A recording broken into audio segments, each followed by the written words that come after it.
Hello, hello, and welcome to the second half of season 5. I can't believe that we're already halfway through the year. My name is Debbie Heiser. I help entrepreneurs make a lot of money doing what they love without sacrificing what's important to them. I feel an urgency to help people let go of past messaging so that they can lead a lit up life. And with that, I want to again welcome you. Thanks for listening. Enjoy the show. Straight from the corners of my mind is where I find my sanity. It's a place, another land. Hey there, I wanted to pop in really quick before you listen to this week's episode and tell you about two quick, exciting opportunities that I have going on. I have a few openings as a private client, and also coming up on Thursday, October 26th through Saturday, October 28th in beautiful Sandpoint, I am holding a women's business retreat. You can find that out on the website under programs, retreats to find out more, and also book a consult for a private client. Hope to see you. Hello, hello, and welcome to another episode of Lead Your Life with Debbie Heiser. I am going to be talking about a subject that I love to talk about this time of year. A lot of times people think about renewal in the spring, right? When particularly in areas where there's 4 seasons. I like to think about renewal towards the end of the year. So as I'm looking at the last quarter of the year, the last 90 days, how do you set up those 90 days to end in a really strong way so that as you're looking at your business, as you're looking at your life, you can set up the momentum to then move you into 2024. Now, some people will say, oh, the holidays are in the last quarter. I'm going to kind of like end my year. And what happens is you go into this downward cycle. Now, I'm a firm believer that we need to create breathers throughout the entire year, not just, oh, I'm going to take a breather in the last quarter. It gets you off of your momentum. And so what I'm going to recommend to you is really looking at October, November, December. If you set goals in 2023, take a look at those goals. Make sure they were super clear. How far are you from those goals? And not only how far are you, because that's gap thinking, what all have you done year to date to get to those goals? Now, I use 9 different categories. You may have different categories that you use. It doesn't matter. It's the same concept. And, when I look at these 90 days, for me, it's about incorporating harmony. I've talked before about work-life balance as a setup, and it's really more about harmony. And if I go an entire quarter where I'm like sloping downward in my action, it makes it that much harder to get the action moving again, because it's much easier to move a moving cart than it is one that's standing still, or even as it slows down, it takes more energy to exert to keep it going, or to increase it and get it to back to that same momentum that you had before. So what are some things that you can do to help yourself set up this last 90 days? Well, first of all, if you didn't set goals for 2023, and even if you did, start to think about those 2024 goals. What are some things that you want to accomplish in your life? And again, not just business or career, not just financial, but what do you want relationships to look like? Both family and potentially your love relationships. What do you want your spiritual life to look like? What do you want that intellectual? How do you get your brain moving and learning? Think about those areas and start to put those together, because I'm also a firm believer, and we live in this world that teaches us to set a goal, and then once you've accomplished it, it's like, now what? It's almost like when you plan a big event or plan a wedding and you're done and you're like, whoa, what's happening now? Well, set the next goals before you achieve the goal that you have, so that you're ready to go. And 9 times out of 10, you outdo the goal that you originally set because you're already thinking about the next goal. So if you haven't set goals yet, and even if you have, look at these last 90 days, set some very specific and measurable goals, making sure that they're also achievable, but a stretch to get into those last 90 days. Also, a really important one is make sure that those goals align with your longer term vision. What's your vision in 3 years for your life, for your job, for your business, whatever that is? It's amazing how many people I know that have like a vision of what they want to do, but then their goals are almost contradictory of that vision. So make sure those are in alignment. Then take a look at, and I mentioned this earlier, review the progress that you've done to date, even if these are new goals for the last 90 days. Some of you may have a money goal. And so think to yourself, what's the fastest way to cash? For me, it's holding a workshop and selling tickets to the workshop. For others, it might be something different, right? So review your progress and where you're at year to date. Identify what's been working for you and what's not. And here's the key. We can only change as much as we're willing to accept about ourselves. So what have we been doing or not doing, because we are first cause, to get us to that goal? And sometimes that's a little hard pill to swallow, right? But use this information without judgment, without cynicism, to move you forward in those goals that you've set. So first, set clear goals, review the progress so far to date, and then prioritize.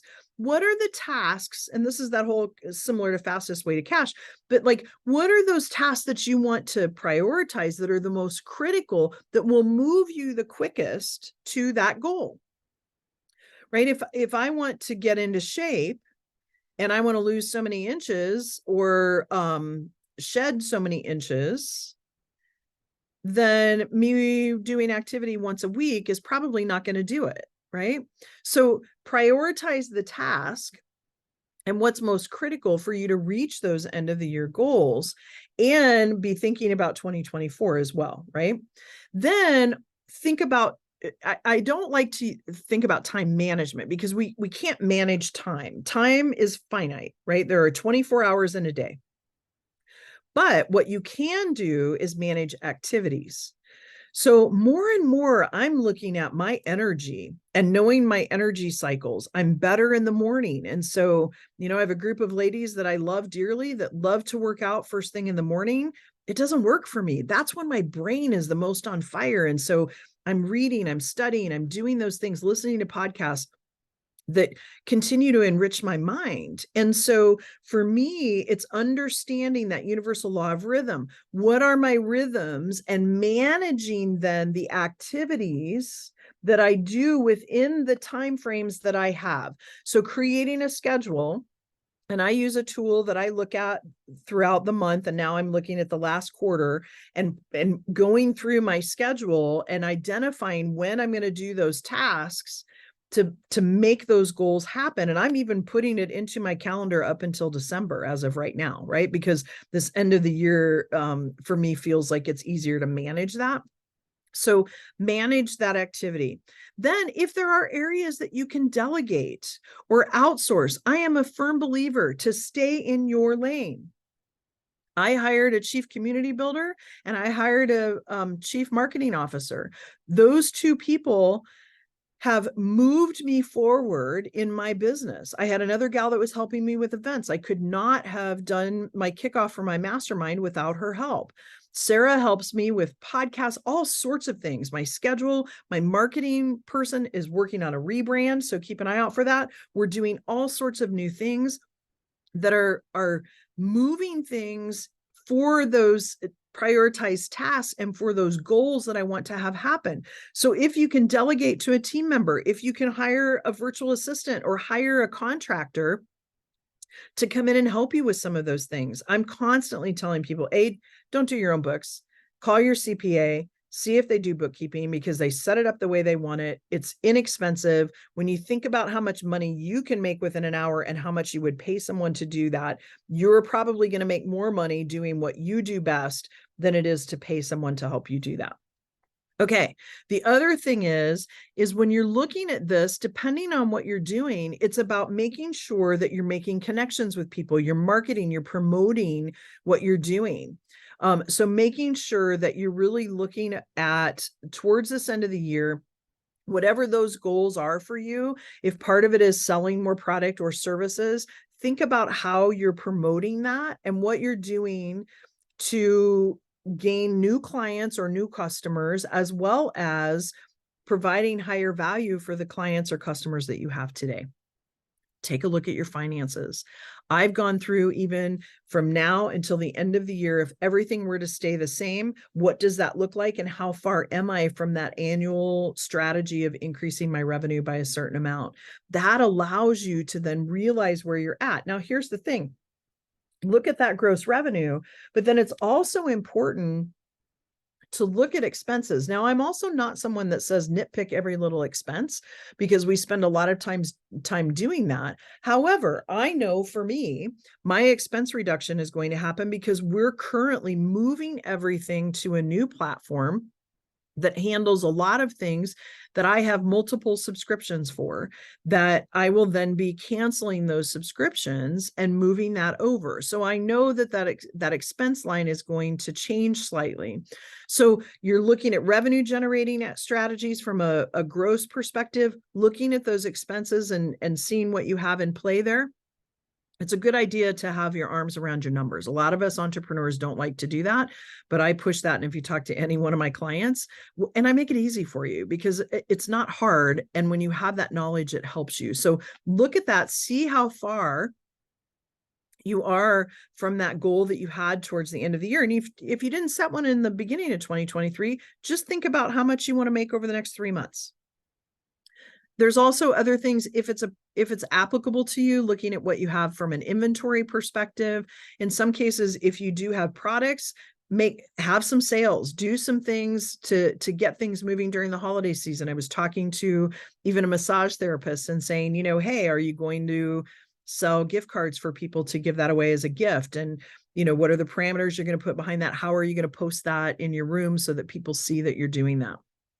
And then looking at too, if you have a team, how do you keep your team motivated and aligned with those year-end goals? It's important to share those with them and remember to recognize them. I was recording a podcast earlier that you'll hear later with a gentleman named Andy, and he was talking about how much his team did to help them when they pivoted during COVID as a business, and that they wouldn't have been able to make it without their team. And so realize that, during this time of year too, usually our employees and our contractors are a little stressed out as well. And so making sure, and I'm saying stressed out because it's the holidays and that always tends to bring a little bit of chaos energy, making sure to share your appreciation with them. That's a really important piece. And then making sure too that you're celebrating achievements and sharing with your team. I'm constantly sharing with my team, thank you, because you did X, Y, and Z. It allowed me to show up and help this person change their life. When I get testimonials back from people, I share it with my team to say, you were a part of this, because people want to be a part of a bigger purpose. So make sure to celebrate those achievements. Make sure to bring your team in on that as well. Make sure that you're also taking care of yourself from a physical health perspective and a physical well-being perspective. Because a lot of times, I don't know about you, I talk to a lot of entrepreneurs, myself included, where I tend to put myself on the back burner when I'm trying to move into action. But it's also important to be open to receiving this, because I've also seen where people set goals, they do all this action, but then they deflect what's coming to them. It reminds me of the joke about a gentleman who showed up at the pearly gates, and he was out in the middle of the ocean, and he said to God, why did you not send something to save me? And he's like, well, what do you mean?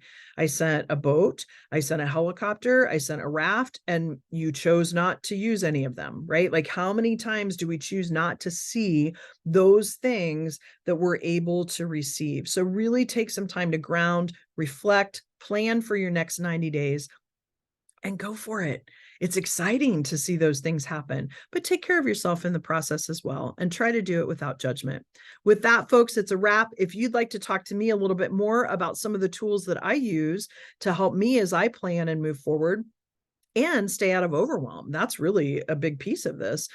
Please sign up for a clarity call with me. I'd love to talk to you about being a private client, or even joining the women's mastermind that will be kicking off in 2024. So with that, well, not kicking off, I kicked it off this year, but the next one will kick off in 2024. And I think right now I'm looking at Mexico or Belize. So it'll be a great time. And anyway, enough of that. Everybody have a fantastic week. And I hope that you take this and really run with it and make your 90 days really strong. With that, take care.